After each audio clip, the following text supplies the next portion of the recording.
Assalamualaikum warahmatullahi wabarakatuh, saudara. Kali ini saya akan bercerita tentang singkat sejarah Gunung Bentar, yang mana ada permintaan dari beberapa teman dari media sosial. Coba ceritakan tentang sejarah Gunung Bentar. Nah, coba kali ini saya akan bercerita tentang Gunung Bentar, walaupun sedikit ya saudara. Sejarah ini singkat ya, singkat, tepat, dan jelas. Nah, apa sih dan bagaimana sih Gunung Bentar?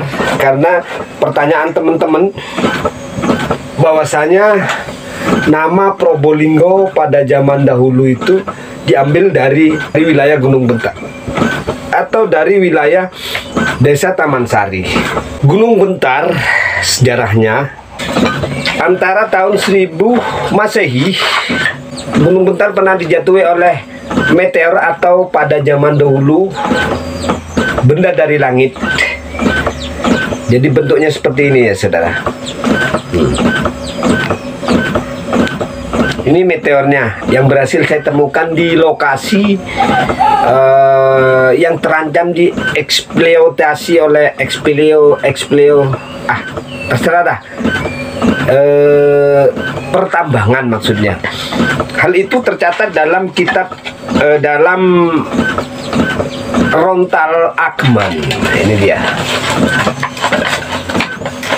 Dan fotonya ini ya saudara.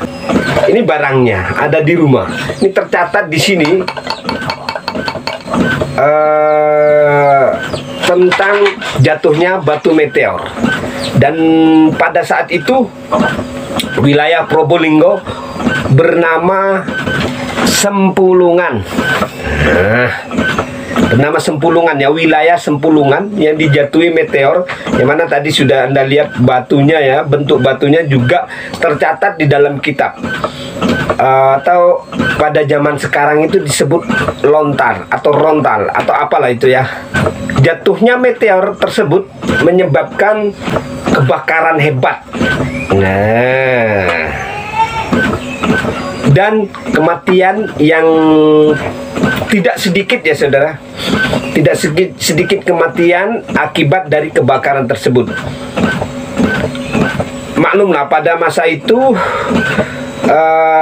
wilayah kita ini belum ada yang namanya medis atau penanganan terhadap bencana. Akhirnya korban dari bencana tersebut dibiarkan begitu saja tanpa ada penanganan yang khusus,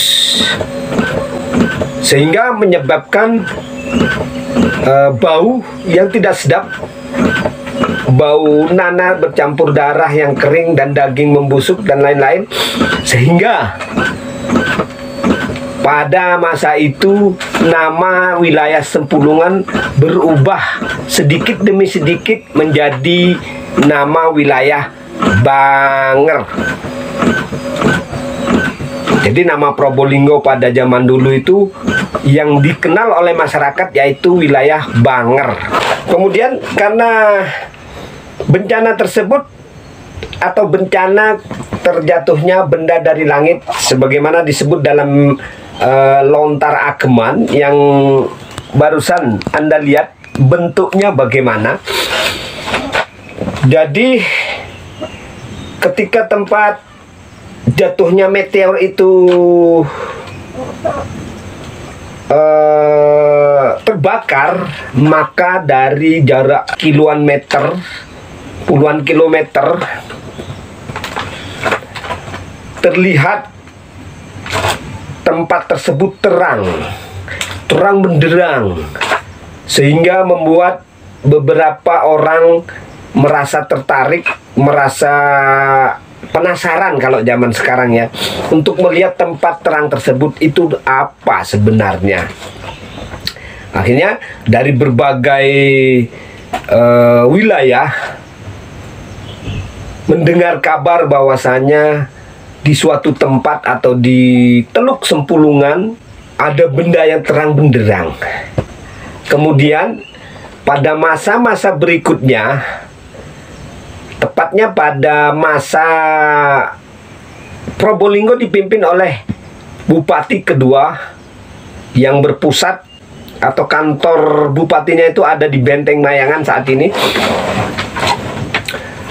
Dirubahlah nama Kadipaten Banger menjadi Kadipaten Probolinggo. Nama Probolinggo sendiri berartian adalah tempat yang bersinar atau tugu yang bersinar. Probolinggo. Jadi nama Probolinggo ini diambil dari tempat yang bersinar atau arti kata tempat yang bersinar.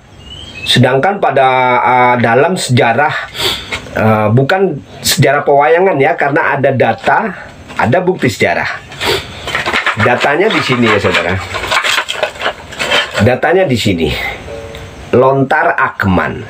Kemudian bukti sejarahnya di sini. Sebuah batu meteor. Nah, jadi dari sejarah jatuhnya meteor yang menyebabkan tempat tersebut terbakar dan bersinar ketika dilihat dari kejauhan, maka diambillah kata Probo.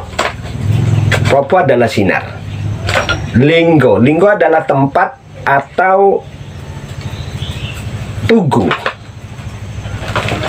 Maka disambung menjadi Probolinggo. Nah, itu saudara, sekelumit kisah tentang Probolinggo atau tentang Gunung Bentar yang saat ini terancam oleh kepentingan proyek jalan tol, sehingga dikeruk dari tempat-tempat yang sudah ditunjuk oleh masyarakat atau oleh kepala desa, bahwasanya tempat ini jangan dikeruk karena akan menimbulkan kemarahan rakyat desa Taman Sari. Bahkan rakyat Probolinggo akan marah ya ketika suatu tempat yang bersejarah bagi berdirinya Probolinggo dirusak oleh oknum-oknum yang tidak bertanggung jawab. Jangan lupa channel Cak Eko Probolinggo yang disponsori oleh Wakul Rempah Jawa. Juga odeng yang saya pakai ini, Anda tahu, diberi oleh salah satu pengrajin batik di Kabupaten Probolinggo, yaitu Prabulinggi. Wabillahi taufiq wal hidayah. Wassalamualaikum warahmatullahi wabarakatuh. Salam dari Padepokan Hyang Argopuro.